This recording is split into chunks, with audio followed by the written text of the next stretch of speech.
would you say is like a real high point of leverage that people could kind of begin to implement now, mid-November, that can be in place by the end of January, that's going to make the biggest difference in like the smoothness of their season?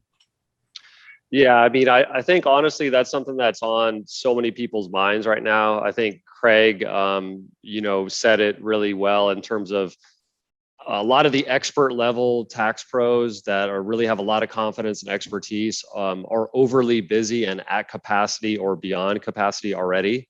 So we're seeing a lot of challenges related to lifestyle, health, work-life balance, whatever, however you phrase that, all those kind of things. So I think for us, like what I really want to look at for this upcoming tax season, which we're one of the few companies, I think, in our space where we have a really good kind of younger generation of tax pro that is in our company, including like a lot of bilingual younger women that are like some of our top employees, and even and again, 4 offices in the LA-ish area. Is that right?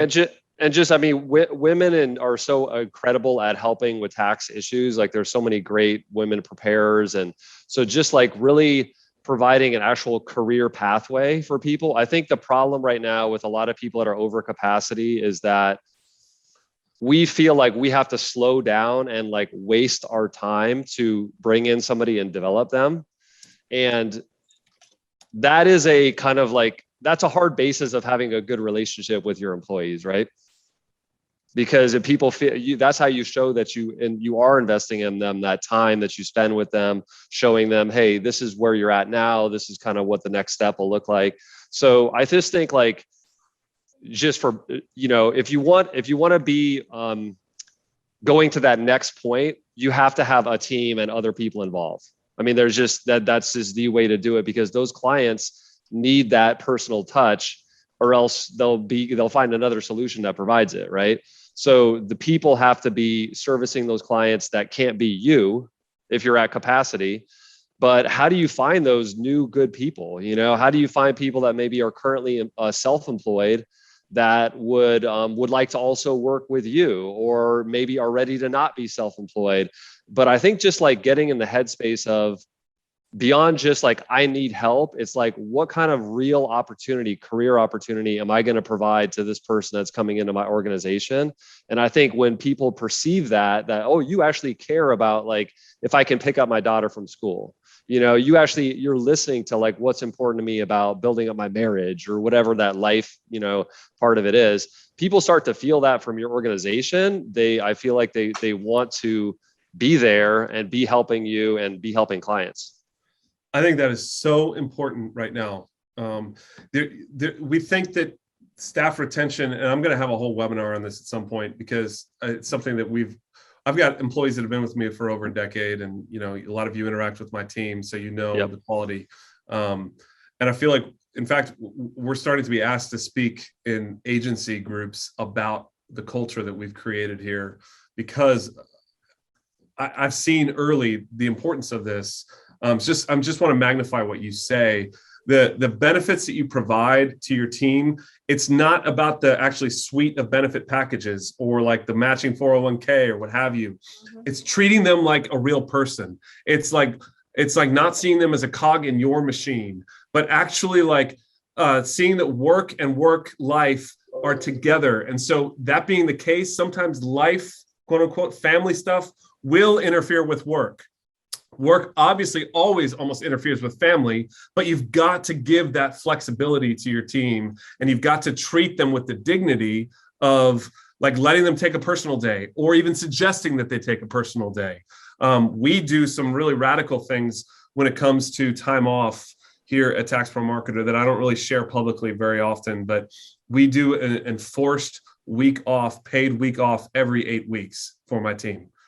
So we give them paid week off every 8 weeks. So they're never further out than 7 weeks from a vacation, paid vacation. Total of 6.5 weeks off, which is a lot. Go ahead.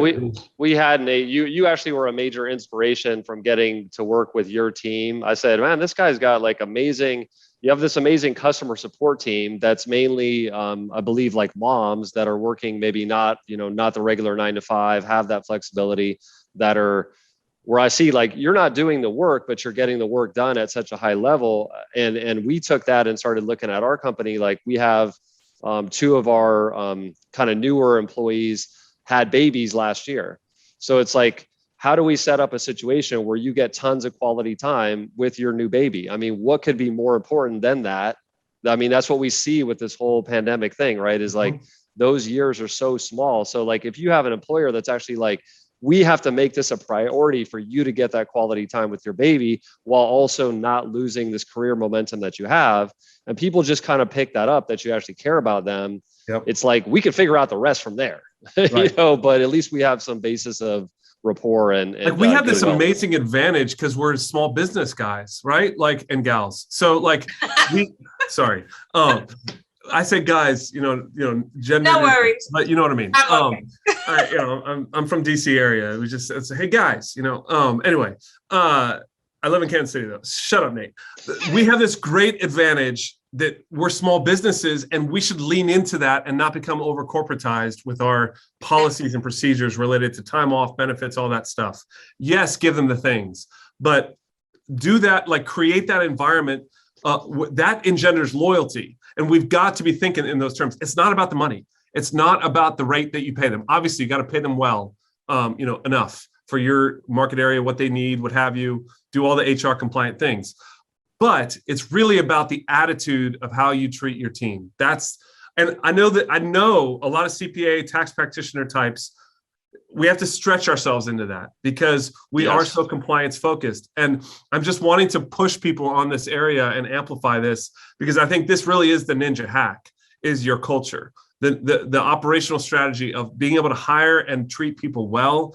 That's the ninja hack. And there's lots of little subtleties that go into that, but you've got to lean into that. I see you kind of nodding your head a lot, Anthony. So that's something you've had to lean into. Anything you'd want to amplify about what Andy said? Without a doubt, and I think people are your best assets, and you either look at your employees as an expense on your profit and loss or an asset on your balance sheet. And they are all their leverage, and I think one of the things that we learned this year is I'm the bottleneck. Me thinking or hearing this client only wants to see you. They only want to talk to you. They only want to see you. I realized I was what was keeping my company small. And once I kind of took that step back and felt like, let me take on the role of CEO rather than I'm the accountant, I'm flipping the hamburgers, making the patties, putting the cheese on.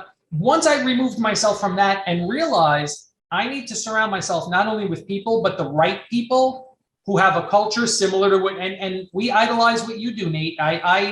The interactions between me and your team, I spread to my team saying, guys, this is what we should aspire to. Whoever it is that we've dealt with, not only are they solving my problem, but they're proactively thinking about another one that I might have and have solved that one for me as well. This is what we need to do for these clients because, you said it earlier, that client might be one of 4,000 times we're going to say it, but it's the first time they're coming to us with that problem. Amen. So we've got to sincerely address that, make sure that they are comfortable and confident. So I think, and it took me a while to figure this out, and it ties back into what you said, Steve, earlier. I don't have to cut the grass. I don't have to put the grill together. I don't have to do this to be able to accomplish what I want to accomplish in my head. So important, other people.